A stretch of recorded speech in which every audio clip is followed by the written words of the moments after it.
Hey everyone, welcome to yet another Independent Surfer review. Today what we're going to be doing is going over and giving you 10 of the best tips for surfing small beach breaks, so stay tuned. Beach breaks are super hard to surf and oftentimes require a lot of agility, so thinking quick on your feet and also being able to read waves, because when you go out and surf a beach break, it's generally quite a mess. And it's not as perfect as a reef break or a point break. That's really easy to read because each wave is very consistently the same after another. The difference with beach breaks compared to reef breaks and point breaks is the fact that the surf is so much more inconsistent. Because you have a sand bottom with no specific structure around it, it's really hard for that sand bottom to stay consistent and stay breaking in the same way. You have a lot of displacement of water moving into the beach and going back out to sea, which is basically waves moving in and moving out, as in rip currents. And this will change the way that those waves are breaking on a daily basis. So today you could go to that beach break and be absolutely firing and be a really good right-hander. And then tomorrow you go to that beach break and there's left-hand waves, but it's all closing out. Because, you know, like the swell direction changed or the way the currents changed, the wind changed, there's so many variables, and that can make it very, very, very hard to surf beach breaks. But we're going to give you 10 tips now quickly on how to surf those beach breaks. So tip number 1, choosing the right equipment. Depending on what level you are, and depending on how big these beach breaks are, like if we're talking about small beach breaks, we're talking about like, you know, anywhere between half a foot to 3 foot. And it's going to depend on what type of surfer you are. So if you're a shortboarder and you're trying to get better at shortboarding, the type of equipment you want to choose is obviously going to be a shortboard, but it's not just going to be any shortboard. It should be a shortboard, but the board has quite a wide profile. You don't want a knifey little thin skinny board that's going to give you a lot of, you know, that's going to be a knife through the water, because you're going to want to have a lot of surface area for you to stand on, because you need to be able to glide along flat sections. You're also not going to want a board with too much curve in it. If a board has a lot of rocker and a lot of curve, that rocker and that curve pushes down onto the wave and creates a lot of resistance when you're trying to ride the wave. So try and avoid surfing a board with too much rocker in small, flat, mushy beach break conditions. Number 2, know your environment. There are many different types of beach breaks, and there's so many variables that can be involved to creating that specific wave that you're going to go surf on the day. It's really, really important to know what the tides are doing. More often than not, when you go down to the beach break, if it's low tide, the waves can be smaller and closing out a lot more than if you go to that same beach break on the higher tide. So it's important to know the tides and to know the surf spot so that you can maximize the best surf within that day. It's also good to know whether or not, you know, not just necessarily the tides, but what the wind's going to do, what the swell's going to do on that day.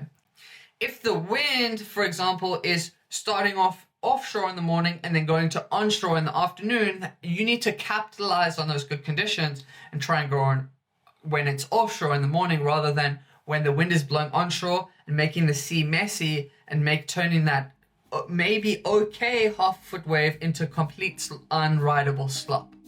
Have an open mindset.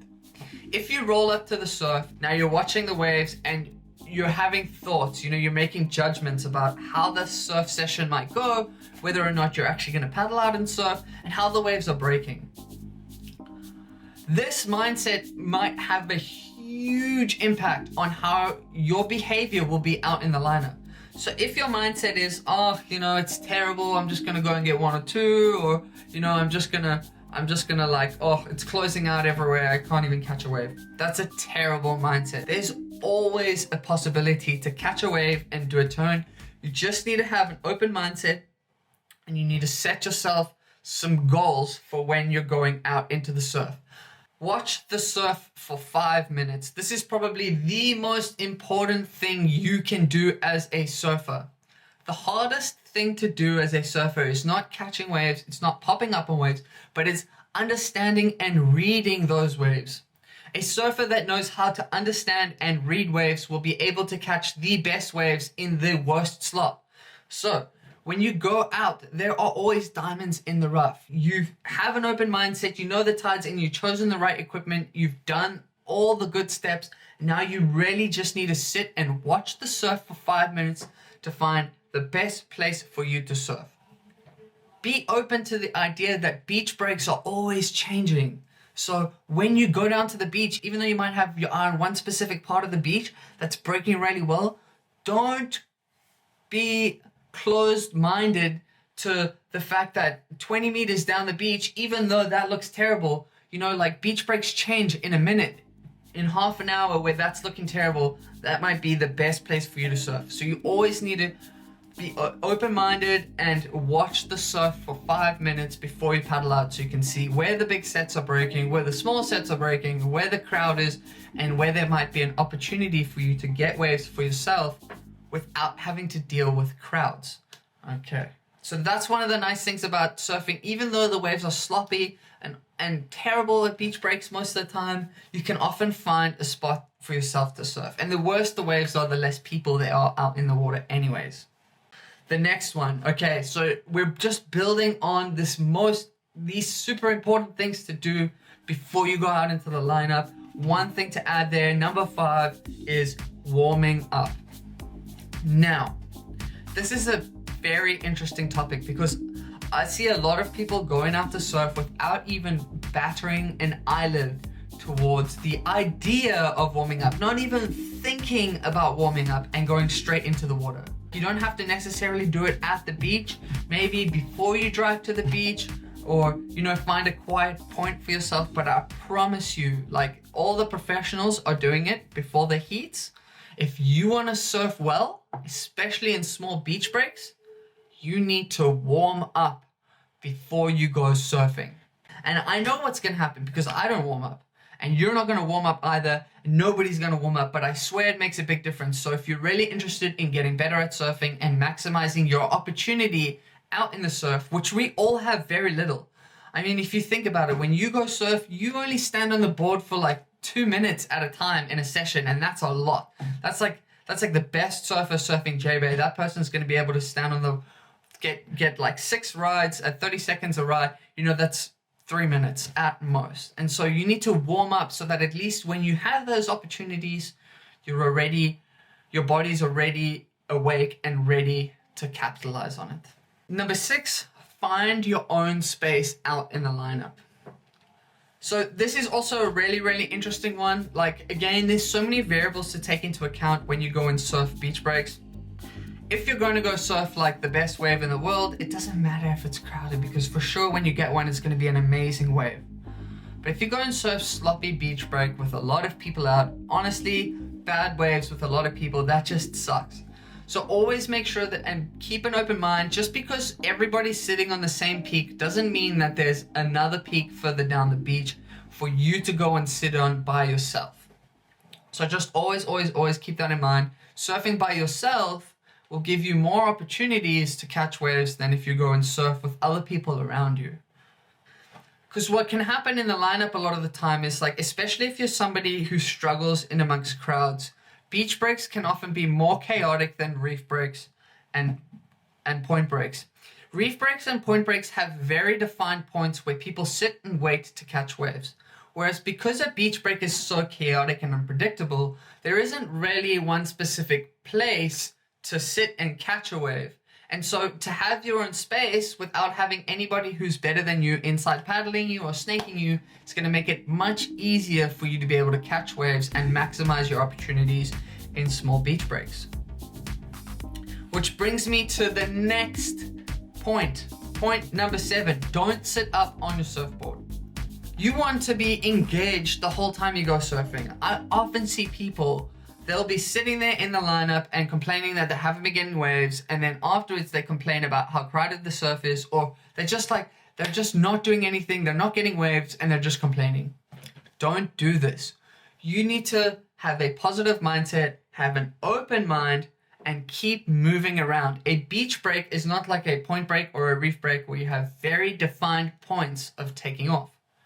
These points often change, and it's up to you as a surfer to move around and find the right point for you. If you sit up what can also happen is at a beach break, you have a lot of current, rip currents, currents washing side to side, water moving into the beach. And so the ocean is alive. It's important to remember that if you just sit up, you are going to be moved out of position from where you were catching the waves. So it's important to make sure that you're always moving around so that you're always in the right spot to catch waves. But there's a catch here. Beware of the greener grass. Now there's a saying that we always say to our friends when we're out in the lineup, oh, the grass is always greener. And I know that you know exactly what that means. And in surfing, it couldn't be more true. So the scenario is like this. I'm sitting over here, I'm catching some okay waves, and I look down there and it looks like it's absolutely firing. Now I can tell you from first-hand experience, waves always look better from the side than they do from the front. And this is what they say, the grass is always greener, because now I'm getting anxious. I'm sitting here, I haven't had a wave in a while, and I'm looking down there and I see that the grass is greener and I see that the waves are much, much better down there. And so what's my natural reaction? To paddle over there. And the waves have stopped, and now all of a sudden the waves are breaking where I was just before. Now, please comment down below if this has happened to you, because it happens to everybody. It happens to me all the time and it's so annoying. But remember, the grass is always greener. Be patient. If you see good waves over there and it's only been 5 to 10 minutes, don't jump the gun and go and sit there. If you've been sitting for half an hour, and you're not getting any waves and there's waves over there, then go there. But just remember that it can be the case that there's just one wave coming there further down there at a time and it's not consistent enough and the grass is greener, so you go there and there's not actually waves. Tip number 9, paddle hard for waves. As it is with small beach breaks, those waves, they don't have a lot of power, and oftentimes they're not like a point break or a reef break where they run for a very long period of time. A lot of the time is you're just paddling in, getting up, maybe pumping once or twice and doing a turn, or not even getting the chance to pump down the line and just doing a turn. If you paddle hard for these waves and get into them really, really early, it gives you that extra bit of time to be able to get up and pump down the line. And so if you're getting into these waves right at the end of the wave, or just getting into them with not a lot of speed and no speed and momentum to carry into that wave for when you stand up, then you're gonna struggle, because those waves, they don't really push you with as much speed and momentum. And so you have to create that momentum by, number 1, paddling hard for waves. And this brings us to our last tip, number 10, always pump down the line before you do a turn.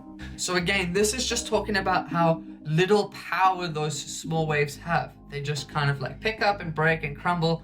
They don't have a lot of push forward, they don't have gravity pulling you down, and there's definitely not a lot of power of water drawing up off the reef. And so you really have to create that speed by yourself with pumping down the line before you do turns and paddling hard for waves.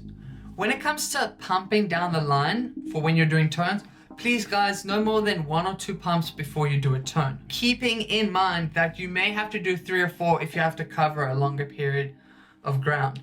Another bonus tip here for everybody is that you need to have a lot of front foot pressure and good distribution over your board. If you have too much back foot pressure, not enough front foot pressure, then when you're trying to pump down the line, it's going to be really, really difficult. With this all being said, of course, like, we didn't even go through half of the things that can help you in small beach breaks. And I'm sure you were more looking for like, oh, how to pump the board in small ways, or like how to do turns in small ways, etc., etc. And we can't really go over all of that in one video. And so eventually we will make separate videos on those topics. So please keep an eye out for that. Anyways, that's going to be the end of today's video. Thanks for watching, guys. Keep striving to be the best. And I hope you found this video useful. We'll see you next time. Goodbye.